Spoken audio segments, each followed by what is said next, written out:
Hello friends, welcome back to my channel. Today we are discussing a topic of antipeptic ulcer drug. ठीक है, तो सबसे पहले हम डिस्कस करेंगे कि एंटीपेप्टिक अल्सर ड्रग होते क्या हैं।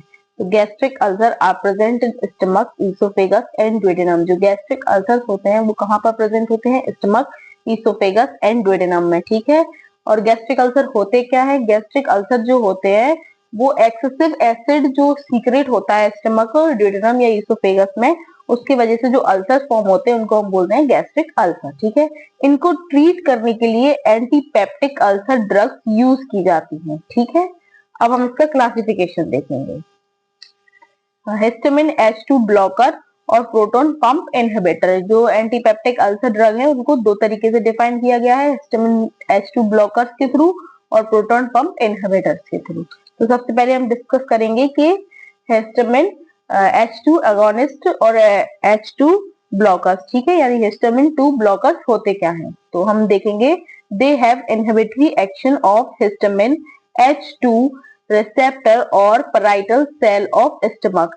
ये जो है ये क्या करते हैं? H2 रिसेप्टर को इनहिबिटरी एक्शन शो करते हैं। मतलब जो H2 रिसेप्टर होता है स्टमक में, पैराइटल सेल्स में, उसको क्या करता है? इनहिबिट करता है, यानी रोकता है। अब हम इसकी मैकेनिज्म ऑफ एक्शन डिस्कस करेंगे। तो मैकेनिज्म ऑफ एक्शन क्या है? It inhibit of histamine H2 receptor of the gastric cells. ये जो है हिस्टामिन H2 रिसेप्टर जो होता है उसको इनहिबिट करता है किसमें? Gastric cells. कौन सी गैस्ट्रिक सेल्स? पैराइटल सेल्स में। ठीक है, उसके बाद ये क्या रिजल्ट करता है? ये रिड्यूस करता है गैस्ट्रिक एसिड सीक्रेशन को। ये कैसे काम करता है मैकेनिज्म ऑफ एक्शन में? ये सबसे पहले क्या करेगा? जो H2 रिसेप्टर होता है गैस्ट्रिक सेल्स में उसको इनहिबिट कर देगा, और क्या करेगा? जो गैस्ट्रिक एसिड सीक्रेशन है उसको क्या कर देगा? रिड्यूस कर देगा। अब इसमें ड्रग का नाम देखेंगे रेनेटिडाइन। ठीक है, इसका हम डोज कितना देते हैं? 150 mg twice daily.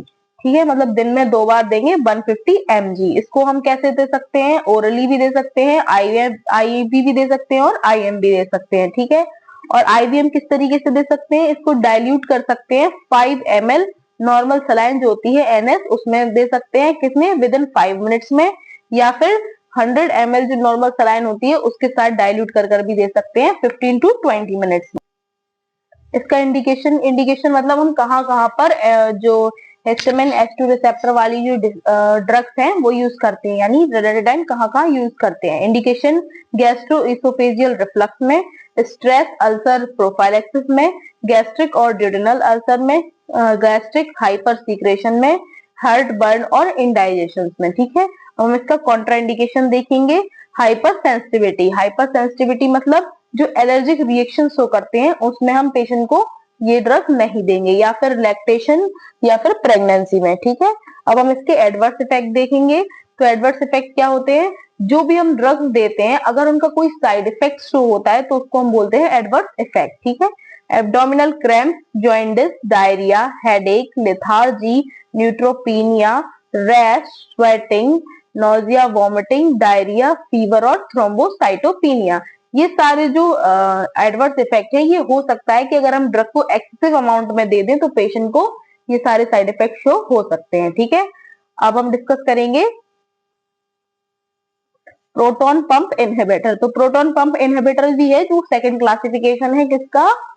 एंटीपेप्टिक ulcer drugs का। ठीक है, तो प्रोटॉन पंप इनहिबिटर क्या है? Proton pump inhibitor are a class of drugs used to treat a wide range of disease related to the production of acid in the stomach. जो proton pump inhibitor है वो एक ऐसी class के drug है जो यूज होते हैं किसको ट्रीट करने के लिए? जो ज्यादा एक्सेसिव अमाउंट में एसिड सीक्रेट होता है या प्रोडक्शन होता है उसका स्टमक में, उसको उससे रिलेटेड जो डिसीज होती है उनको ट्रीट करने के लिए हेल्प में होते हैं। ठीक है, प्रोटॉन पंप क्या करते हैं? Proton pump inhibitor inhibit the gastric acid secretion. जो प्रोटॉन पंप इनहिबिटर हैं वो इनहिबिट कर देते हैं किसके? गैस्ट्रिक एसिड सीक्रेशन को। ठीक है, it reduce the production of acid by the blockage of secretion in the wall of stomach that produce acid. ये क्या करते हैं? उस जो एसिड जो है वो प्रोड्यूस हो रहा है किससे? वॉल से, जो स्टमक की वॉल्स होती है उनसे जो सीक्रेट हो रहा है एसिड, उसको ये क्या कर देते हैं? ब्लॉक कर देते हैं। ठीक है, अब हम इसका क्लासिफिकेशन देखेंगे proton pump inhibitor. Proton pump inhibitor में 2 ड्रग्स आती हैं, कौन कौन सी? ओमिपेराजोल और पेंटापेराजोल। जैसे कि हमने हिस्टामिन में देखी थी रेनाटिडाइन, अब हम प्रोटॉन पंप इनहिबिटर में कौन सी देखेंगे, ओमिपेराजोल और पेंटापेराजोल। ठीक है, तो इसका मैकेनिज्म ऑफ एक्शन क्या है, सप्रेस गैस्ट्रिक एसिड सीक्रेशन। ये क्या करते हैं, जो गैस्ट्रिक एसिड सीक्रेशन है उसको क्या कर देते हैं, सप्रेस कर देते हैं, मतलब कम कर देते हैं। ठीक है, इनहिबिट द पराइटल सेल्स, जो इनहिबिट कर देते हैं किनको, पराइटल सेल्स। पराइटल सेल्स कौन सी होती है, जो एसिड का सीक्रेशन करती हैं, मतलब ठीक है, जो गैस्ट्रिक की वॉल्स पर प्रेजेंट होती हैं। ठीक है, this is the most effective drug is the antipeptic ulcer therapy. ये जो है मोस्ट इफेक्टिव ड्रग है जो किसमें, एंटी अल्सर थेरेपी में यूज होता है। ठीक है, अब हम डोज देखेंगे।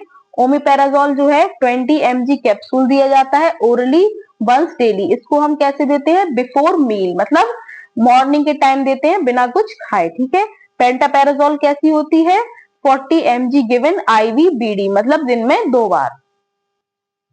अब हम इसका इंडिकेशन देंगे। जो प्रोटॉन पंप इनहिबिटर है ओमिपेराजोल और पेंटापेराजोल, उसको हम कहाँ कहाँ यूज करते हैं, तो ईसोफेगाइटिस, ड्यूडेनम अल्सर में, पेप्टिक अल्सर डिसीज में, ट्रीटमेंट ऑफ हार्ट बर्न में। ठीक है, कॉन्ट्राइंडिकेशन क्या है, उन पेशेंट्स को नहीं देते हैं जिनको हाइपरसेंसिटिविटी है और सीवियर हेपेटिक डिसीज, मतलब सीवियर जो लिवर की डिसीज होती है उनमें नहीं देते हैं।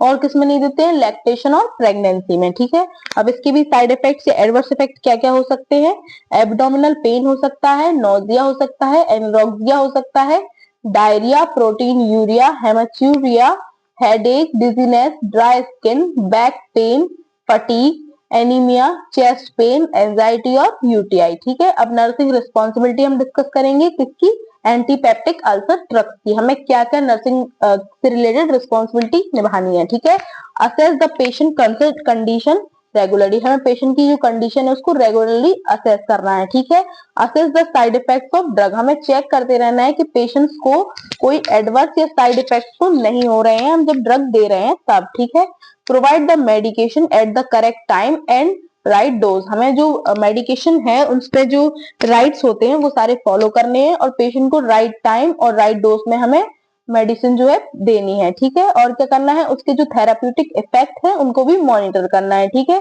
पेशेंट्स को एजुकेशन प्रोवाइड करनी है रिलेटेड टू डिसीज और रिलेटेड टू मेडिकेशन। ठीक है, और पेशेंट का जो भी हमने किया है उसके बाद हम उसका क्या करेंगे, डॉक्यूमेंटेशन करेंगे।